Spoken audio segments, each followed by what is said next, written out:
So you want to make saving fun and turn it into a little game with levels, bonuses, and prizes. Level 1, put $20 aside each week. That'll give you over $1,000 a year. Or you can try the stairway approach. Each month you take a step up and add $5 to your goal. January, $20 a week. February, $25. After a year, you'll have almost $2,500. Now, you just need a sweet piggy bank.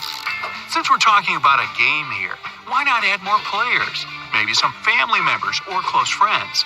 Make it into a little friendly contest.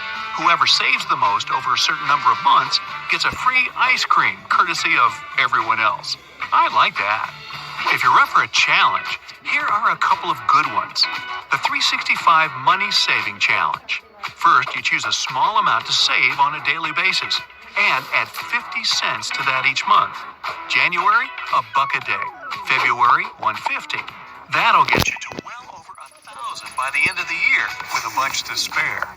Or you can do it by days. Stash $1 on Monday, $2 on Tuesday, $3 on Wednesday, $4 on Thursday, and what do you think, $5 on Friday? Okay. Then take the week off. You deserve it. When Monday rolls around, start it up again. That's almost $800 a year. Totally enough for a blowout New Year's party. Now, if you don't feel like counting your money on a daily basis, just pop $15 in the piggy bank every Sunday night. Once that becomes part of your routine, you've got it made. Not into saving a trash bag full of small bills? I hear you. You can always skip up to pro level and try the no spend challenge. Buy groceries on the first of the month and pay your bills in advance. Then give yourself a couple of dollars a week for any unforeseen expenses, in case your boss wants to grab a coffee with you or something. Apart from that, nothing. That means no new clothes, haircuts, gadgets, and yup, candy. No more sweet candy. If you're up for some living on the edge level savings, try going halfsies with yourself. Your goal is to put half your income aside for a couple of months, or even an entire year. What do you think millionaires do? I like the empty your pockets method. You come home, and before you do anything, you empty your pockets into a jar. No receipts or questionable tissues, please. Coins, a couple of ones, and any big bills you forgot to put back in your wallet. My tip, make that jar nice and big. You'll feel awesome when you manage to fill it. Then it's time to go to that machine at the grocery store that counts your coins. Some give you cash, others give you gift cards. Either way, it feels like free money. You could always go grandpa style. Well, my grandpa at least. Just save the fives. Every single $5 bill goes in a secret stash whenever you get change. Don't count it or make any sort of strict plans. Just let the pile grow for at least 6 months or a year. Then you can put it all in the bank, or do what my grandpa used to do. Go on an epic grocery shopping extravaganza on January 1st. This method might not make you rapper rich if you pay with a credit card most of the time. But by the end of the year, you still might be in for a nice little surprise. Track your buying habits. If you prefer the old school way, pick up a notebook or one of those budget planners. If you're the kind of person who just loves to lose things somewhere under your bed, there are tons of useful apps you can use. Don't just write everything down all jumbled up. Split it up into categories: bills, rent, entertainment, sports, food. That way, you can see where your money's going and find the category where your saving willpower is the weakest.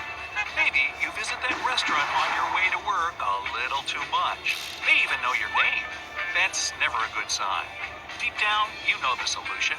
Search around for some new cooking ideas. Open a cookbook or call your family for that secret pasta sauce recipe. Cooking at home is usually healthier and cheaper, but it also helps you plan your meals in advance. Planning is saving. I'm really starting to sound like my grandpa. When you already know your menu for the week, it's easier to stick to your shopping list and not spend money on impulse buys. Level up. You're at the grocery store. Look for whole veggies and stuff instead of pre-cut foods, and buy seasonal fruits and vegetables. How do you know if it's in season? It's almost always the cheapest thing on the shelf. Don't buy stuff during the holidays. That's when the shops really get you. Just wait a few weeks. After-season sales are prime shopping opportunities. Ask your best friend, do they want a small present now or a way better present in a couple of weeks? What would you say? If already in the store, try the 10-second rule. Every time you want to buy something, hold it for 10 seconds. Does it make you feel happy, or is it kind of silly? Here's another challenge. Find one thing you spend money on almost every day. It's coffee, isn't it? This may sound a bit extreme, but you don't have to get off the caffeine train forever. Just make your coffee at home. It tastes even better when you do the math. Say your coffee's right around $1.50, and you get it every day. That's like $500 right there. You could buy a $500 state-of-the-art coffee machine, then every year after that, free coffee for everyone. Or not. Give yourself a fine every time you oversleep, spend all day scrolling your feed, forget to take out the trash, forget to feed your cat. Just pop $1 in a jar every time. Your bad habits might finally start paying off. You don't always have to pay for everything with money.